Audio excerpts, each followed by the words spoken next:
Pemirsa, terima kasih Anda masih menyaksikan Gapai Kemuliaan. Kita akan lanjutkan pembahasan kita. Pak Kiai, bagaimana misalnya kasusnya, oke, misalnya lupa sholat, salah satu sholat wajib, sholat isya lupa. Kita udah bangun subuh, kita sholat, ya Allah, ternyata lupa nih belum sholat isya.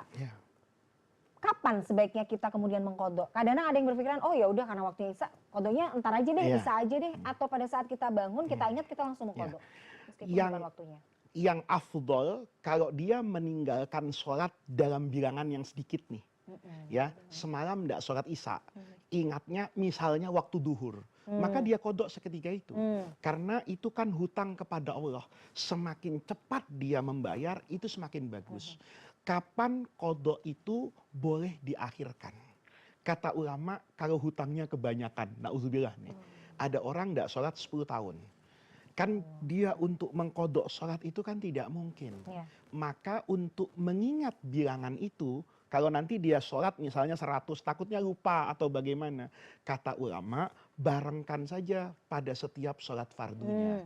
Jadi subuh dia 2 kali, asar 2 kali, nanti isya, begitu seterusnya seumur hidupnya. Sampai atau tidak sampai, itu dianggap oleh para ulama sudah bagian dari taubat. Tapi kalau yang ditinggal itu satuan, maka yang afdol itu kapan dia ingat, dia wajib untuk mengkodok. Masih menanggapi dari statement Pak Kiai. Kalau kemudian saya pernah mendengarkan juga Pak Kiai ada pendapat yang mengatakan ya kalau misalnya kita ya itu tadi ya nauzubillah mungkin pernah dalam satu masa fase, dalam hidup dalam satu masa dalam hidup kita mungkin meninggalkan sholat dalam jangka waktu yang lama. Tobat aja cukup. Jadi sebenarnya bagaimana Pak Kiai? Tidak tobat saja cukup gitu. Tobat itu dibuktikan dengan kesungguhan dia. Makanya tadi kata ulama, kata guru saya, itu tidak kemudian catatan yang kaku. Misalnya gini, ada orang bahkan 10 tahun dia tidak sholat, kemudian dia ingin bertobat. Bukti dari taubatnya, dia setiap sholat 5 waktu itu melakukan 2 kali. Sekalipun nanti bisa jadi dia tidak utuh bayar 10 tahun dengan 10 tahun. Tapi dia sudah membuktikan berusaha. Kata guru saya, itu diambil dari pesan yang tersirat ketika ada orang bertaubat tuh setelah membunuh 99, yang bunuh 1 lagi jadi genap 100. Itu kan diminta taubat. Tapi syaratnya dia harus pindah. Padahal dia belum sampai tempat sana. Ketika dihisap oleh Allah nanti, ternyata dia sudah dianggap taubat. Karena dia sudah menuju ke sana. Kenapa tidak cukup tanpa mengkodok, hanya sekedar taubat? Kita kan tidak tahu, itu taubat benar apa enggak. Tapi ketika dia berusaha untuk kemudian sholat 2 kali pada setiap waktu, itu menunjukkan kesungguhan dia untuk bertaubat. Oke, jadi semua kembali pada kesungguhan kita, kesungguhan, pembuktian diri kita pada Allah. Oke. Pak Kiai, soal sholat Jumat Pak Kiai. Apakah benar bahwa jumlah jamaah sholat Jumat itu harus 40 itu minimal dan harus dilaksanakan misalnya di masjid gitu Pak Kiai? Sebenarnya fikih sholat Jumat itu seperti apa Pak Kiai? Ini bukan dalil perkataan Nabi. Kalau perkataan Nabi kan pasti didengar oleh semua orang. Ini persoalannya, sholat Jumat itu dalilnya itu berdasarkan fi'lun Nabi, kejadian di masa Rasulullah. Jadi Nabi itu tidak pernah bicara sholat Jumat itu harus sekian orang. Nggak pernah bicara. Tapi praktek yang berlaku di masa Rasulullah. Nah, persoalan praktek ini nanti periwayatannya berbeda-beda Mila. Ada misalnya Imam Abu Hanifah itu melihat sholat Jumat itu tidak peduli dengan riwayat yang disampaikan dari Nabi. Tetapi melihat syarat utama sholat Jumat itu apa? Berjamaah. Maka kata Imam Abu Hanifah, paling sedikitnya jamaah tuh 2 orang. Tambah 1 dengan khotib nih tugasnya nih. Maka sholat Jumat menurut Imam Abu Hanifah sah dengan 3 orang. Tapi Imam Abu Hanifah tidak pernah Jumatan bertiga. Itu penting. Ya. Tapi sebagai hukum pasti, kata Imam Abu Hanifah, 3 orang itu sah. Ya. Imam Malik itu 12 orang. Gitu loh. Imam Syafi'i dengan Imam Ahmad lah yang kemudian menegasikan itu 40 orang. ini semuanya dari mana? Kisahnya macam-macam nih. Imam Syafi'i dengan Imam Ahmad itu menganggap bahwa riwayat dari sahabat Abdullah bin Mas'ud dan sahabat lainnya yang mengatakan bahwa kami sholat Jumat di masa Rasulullah itu selalu berbilang 40 minimalnya. Maka dari situ diambillah kesimpulan Jumatan itu harus 40 orang.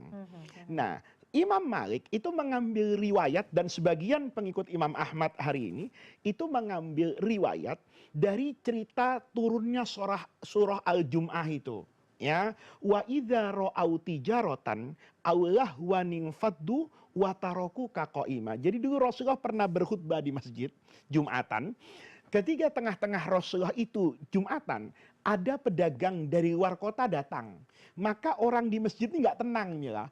Ingin memboking dulu lah barang dagangan itu supaya tidak jatuh ke tangan orang lain. Maka mereka watarokuka ini, meninggalkan Rasulullah ini qaiman lagi berkhutbah. Nah, ini ketika keluar, maka timbul pertanyaan nih. Setelah sahabat meriwayatkan dulu Nabi pernah kejadian seperti ini.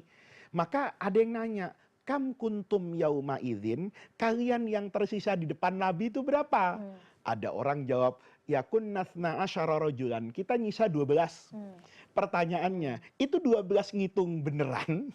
Atau misalnya, banyak kayak gini kayaknya 12. Oh banyak kayak gini kayaknya 40. Nah itulah yang menjadi perselisihan pada bilangan sholat Jumat.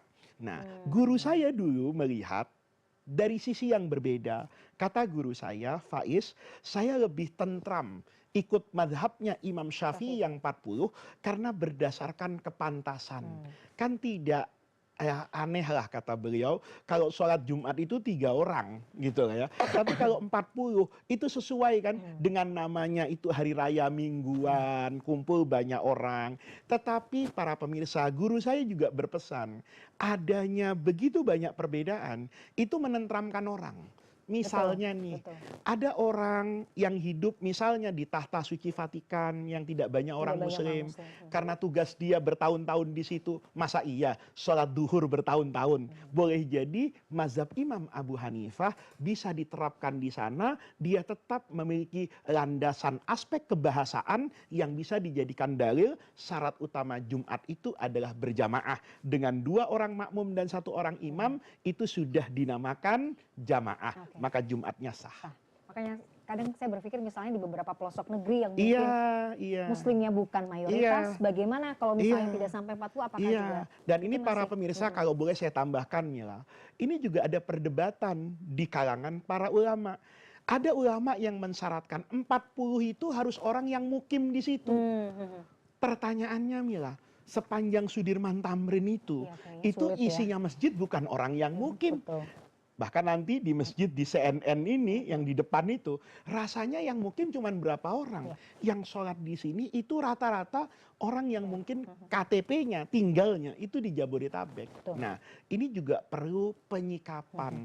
Apakah dulu syarat mustautin, mukim, orang situ, itu diucapkan oleh Nabi atau itu adalah pemahaman. Karena dulu yang sholat itu ya memang orang di Madinah, memang orang mau kemana zaman dulu. Tapi pola kehidupan kita kan sekarang berbeda. Gitu loh. Nah ini juga perlu disikapi. Dulu para ulama itu tidak membolehkan Jumat itu dilakukan dalam bentuk yang banyak.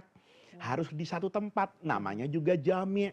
Kita bayangin kalau itu kemudian diterapkan hanya sholat di Jakarta di Masjid Istiqlal, rasanya banyak yang tidak sholat. Nah oleh karena itu penting kita memahami semua yang merupakan pemahaman dari peristiwa yang terjadi di masa Rasulullah untuk tidak kemudian menutup pintu perbedaan yang mungkin akan menyempitkan cara kita beribadah kepada Allah hari ini. Baik, luar biasa. Oke, kita jeda dulu Pak Kiai, nanti kita akan lanjutkan. Pemirsa jangan kemana-mana, Gapai Kemuliaan masih akan kembali setelah yang satu ini.